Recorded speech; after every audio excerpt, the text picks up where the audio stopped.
1990s, a poet and religious commentator, because she saw that when in the radio program, one day a religious commentator was presenting a classical Islamic poem. He made a mistake, and she was listening. And this is a woman who was born in the early 1930s. She said, it's my Islamic duty to go and tell the president of the Islamic Association that you should not impart wrong knowledge. So when she went and talked to the president of the Islamic Association, the president of the Islamic Association, Sheikh Ismail, said, but you should be the one speaking on the radio.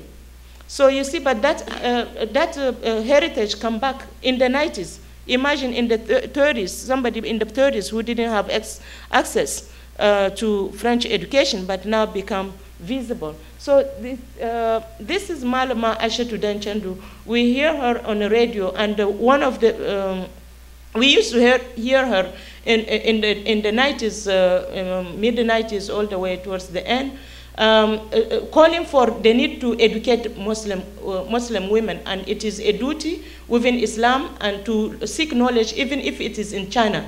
And that knowledge is both religious knowledge and also secular knowledge in all fields.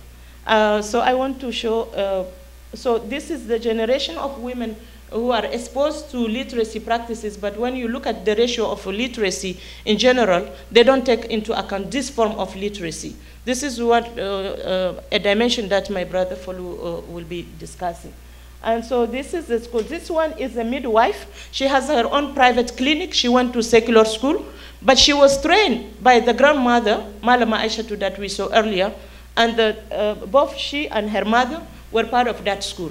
So you see a stream of literacy, what Jackie Royster, an African-American linguist, called stream of literacies practices, which are not taken into account when people talk about Muslim society.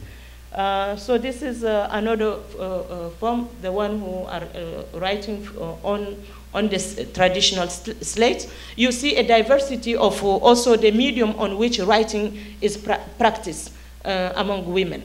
So we don't see that in the textbook when we are discussing. But what's more important is to look at what are the women talking about when they write, the content of their writing. So I will stop right here. Okay, thank you.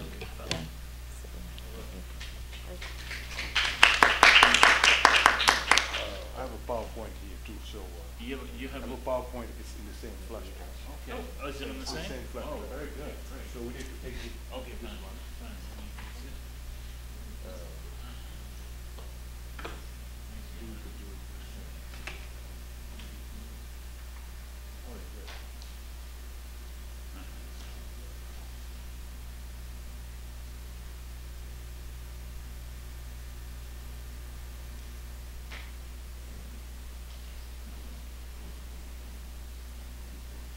Yeah, I'm just.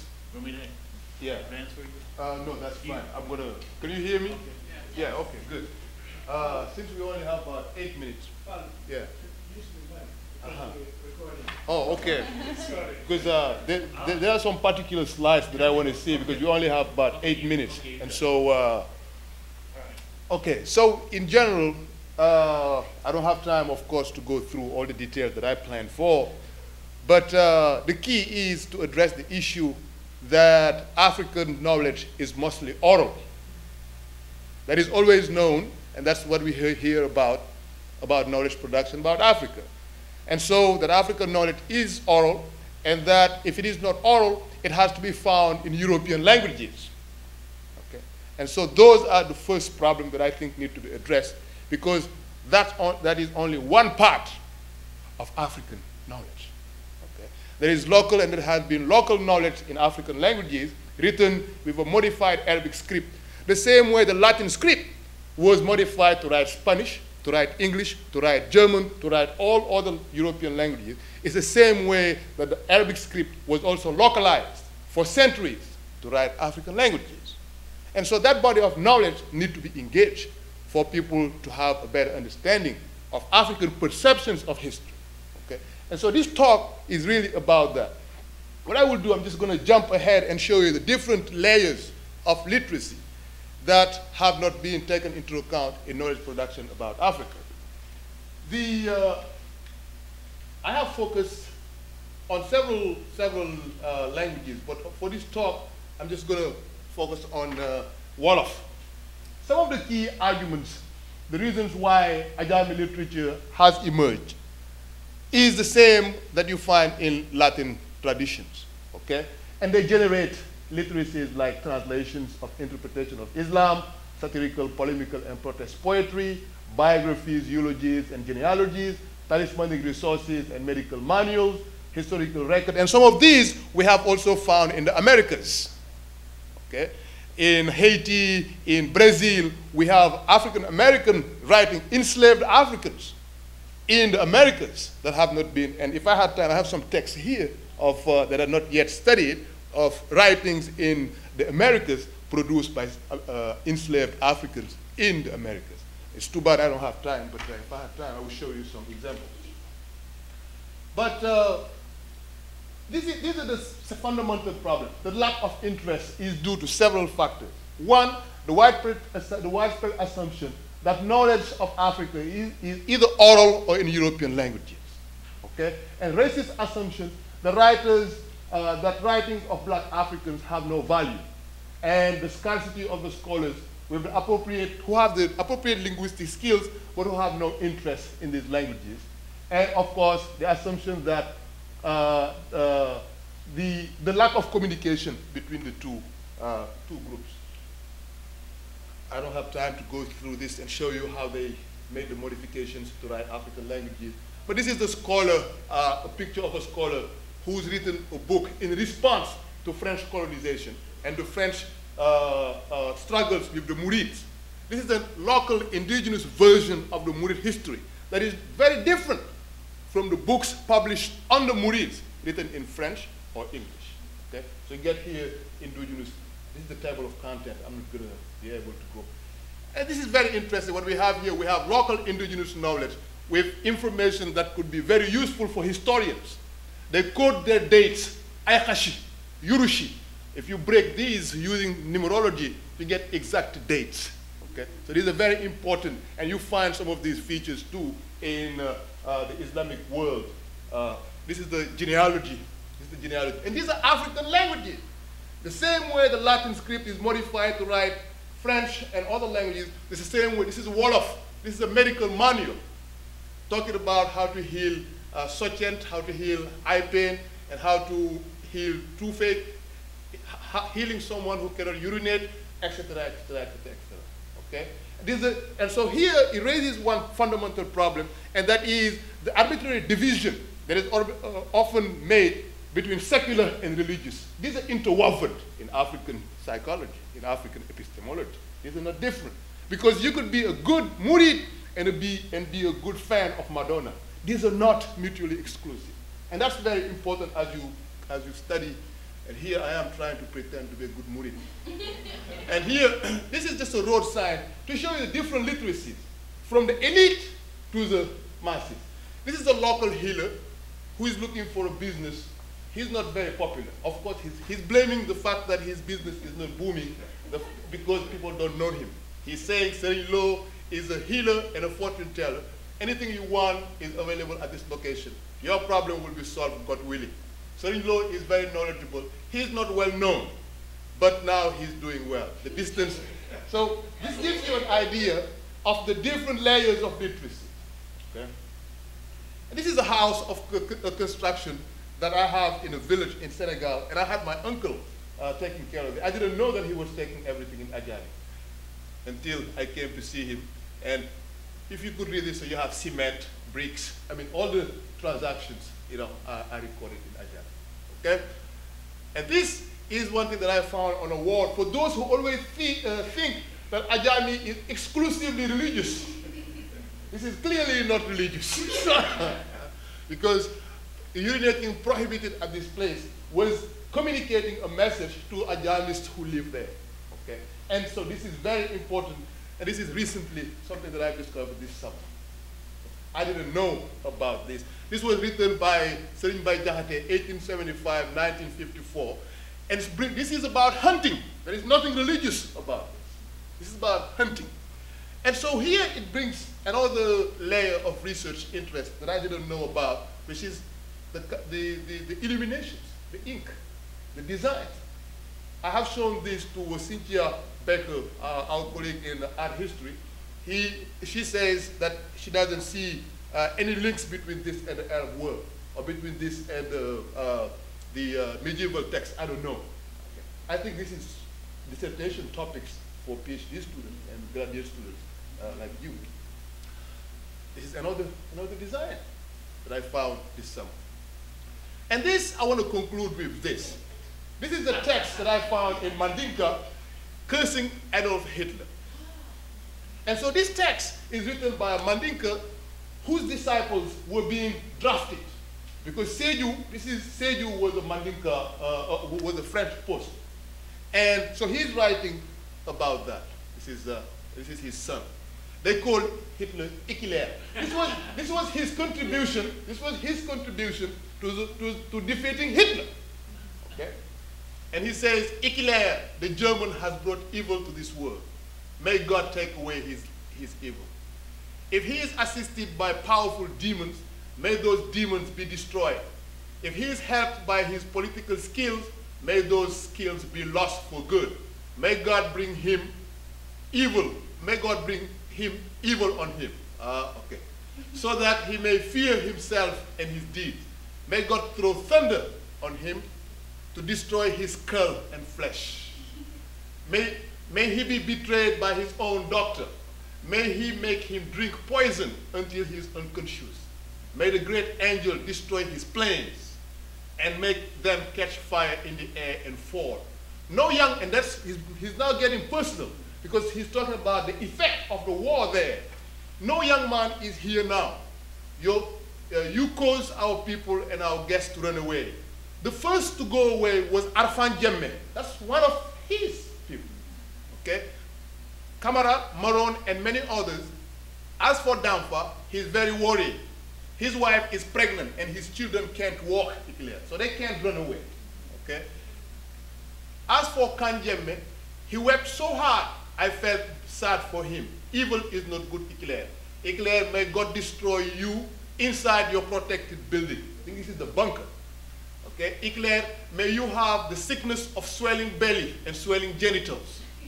May you feel the pain and cry and die. Amin, amin. May God fulfill our prayers. May the human race be saved from Ikler's evil.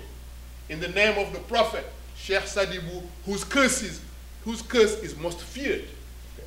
So you see, this is his contribution, and to the villagers, they think maybe he killed Hitler. And so I'm just going to conclude here. Ajami among Africans enslaved in the Americas. Okay? This is a very important area that is not investigated, and I think also it could be a topic of a master's thesis or dissertation for students.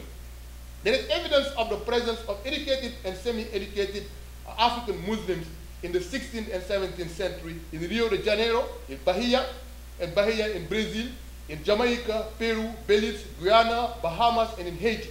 And in Maryland, the book written in 1998 by Juve indicates the presence of literate Africans. So if the Arabic, if Omar, whose story is well known, okay, was literate in Arabic, he very probably could have written text in his own Fulani. Okay. And so these are areas that I think need to be investigated, and there's a lot of insight hidden there. In conclusion, understanding these Ajami materials will have invaluable scholarly and practical benefit. They will bring new insight, new resources essential to research and teaching on Islamic Africa's people, histories, and beliefs, and enable us to see the world and hear unfiltered voices of ordinary and learned Africans never heard before. Because the versions we have are versions of others about Africans, okay? And mostly grounded on oral sources or writings in European languages. So this will allow us to hear their own voices. Understanding Ajami could also increase access and communication with millions of Ajami users and improve the work of educators, journalists, local and international NGOs in areas where Ajami is the primary means of written communication. If you take only Hausa, it's spoken by first language speakers over 50 million people. If you add to that second language speakers, it's beyond 100 million people. Most of them use Ajami. And they're all divided in French and English-speaking countries. So Ajami could be a powerful tool to localize knowledge. Finally, the Ajami literatures of Africa demonstrate that the view of untamed, exotic Africa, with stagnant cultures and jungles so dear to Tarzan, often portrayed in the media, is nowhere to be found but in illusions. So, we have to take some questions. All right. Okay, I'm going to just stay here as long as we can until we get evicted. I would like to start with questions. Someone have a question? Yes, ma'am. Yeah, I have a couple of questions. Okay.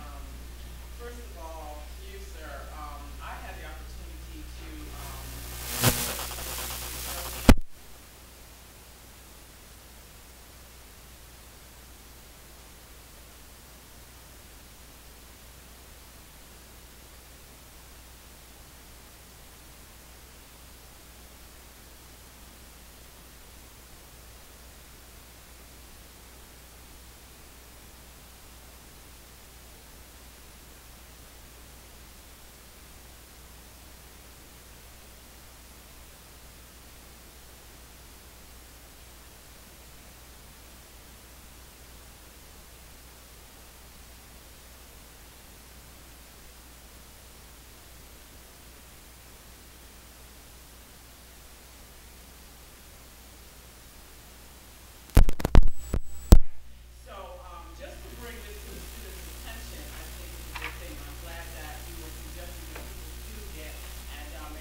was to defend the choices of these young women to Western feminist scholars. And I had a hard time doing it, only because the Western feminist scholars were coming from this very individualist and liberationist grid. And one of the people who really helped my work early on was Saba Mahmood, who wrote The Politics of Piety, about Egyptian women who began to veil in the 1980s, and then, of course, the pietist movement among young Egyptian women. And she points out that we have to understand that agency is culturally, desire, first of all, is culturally constructed. So an American's desire to be a liberated woman, and a liberated individualist woman, is as culturally constructed as perhaps someone else's feeling that they are part of a community and that they make a choice with respect to a family decision in Africa that includes a broader community of people than maybe a Western feminist idealist would assume.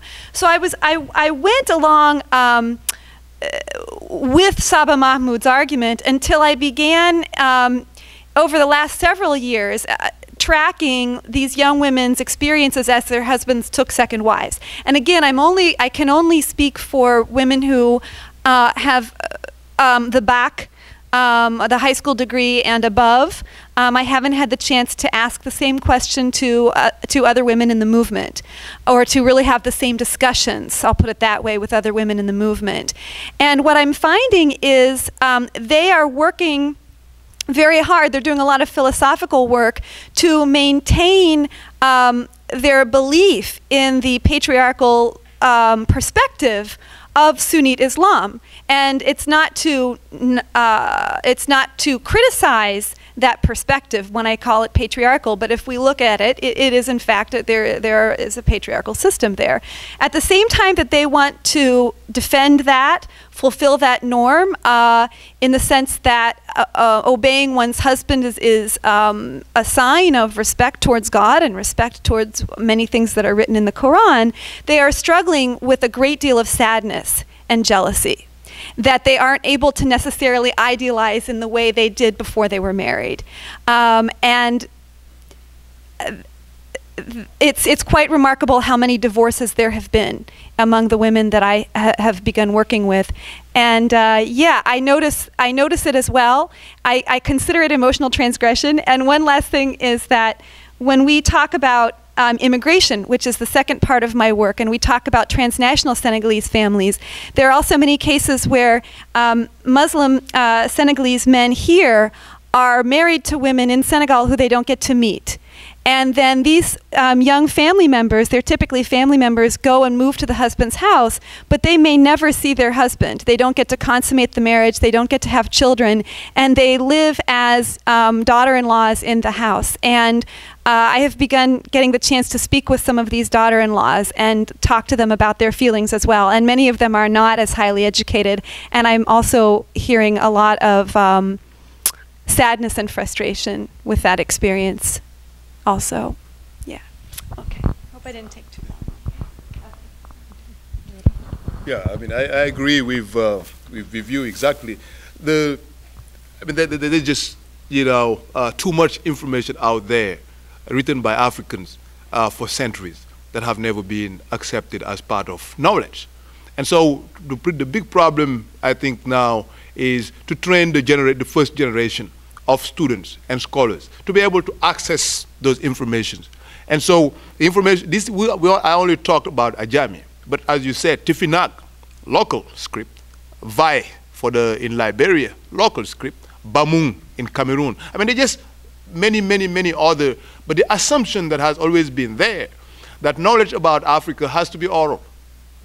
Or if it is not oral, it has to be written in European languages, which only covers one part of African history and African knowledge production. And so I think that's really where the misunderstanding of Africa, of many African realities, is rooted. And that's really what needs to be addressed. And I really agree with you.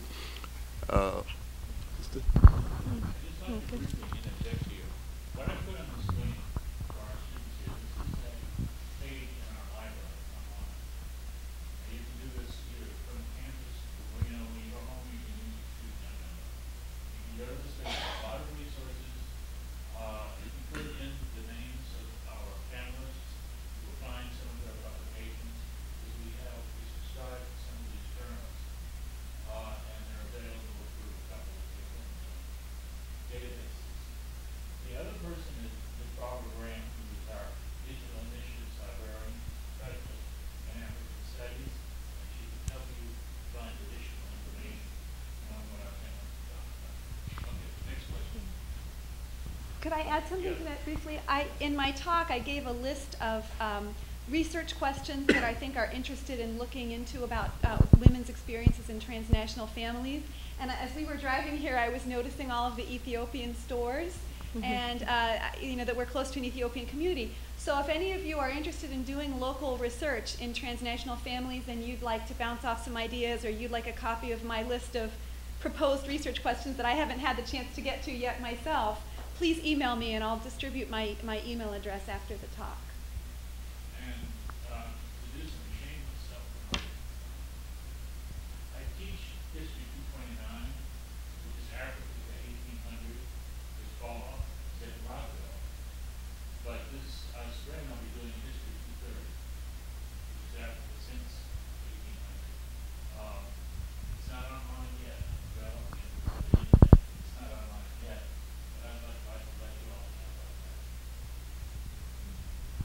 Any further questions? I just want to put a little bit comment on question that you mentioned about the relationship between Africa and the Middle East, the color, when you presented the piece. The color blue is some of a color that come out of the southern Mediterranean. You have to look at the trans-Saharan trade, the exchange from the southern Sahara. Salt was transported all the way to the Mediterranean, right? And then the color blue, when you look at the coming of the indigo, that's how it comes. So the painting, there's some primary colors which are Africans, but colors blue is the Mediterranean, which was exchanged through the trans-Saharan trade of salt and other good. You can. Thank you. Yeah.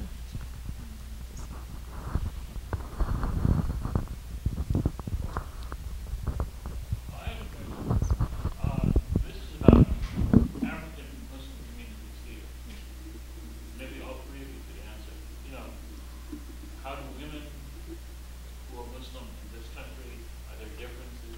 How does that change when, they come here? I know there's a belief of Maori community in Harlem sometimes, is that right? I think, where? In Harlem? Yeah. In New York? So could you just, all three of you address some of that? If I could start, I taught English second language for 10 years at the African Services Committee in Harlem. And so I got to know a large number of West African Francophone speakers through that work who were in transnational families. And I maintain those connections today through my own marriage. My husband is Senegalese. And I know quite a few women who have come over from West Africa, and their experiences inform some of the research questions on that list of things I haven't gotten around to studying yet, but I want to know. And I noticed a lot of with my students, there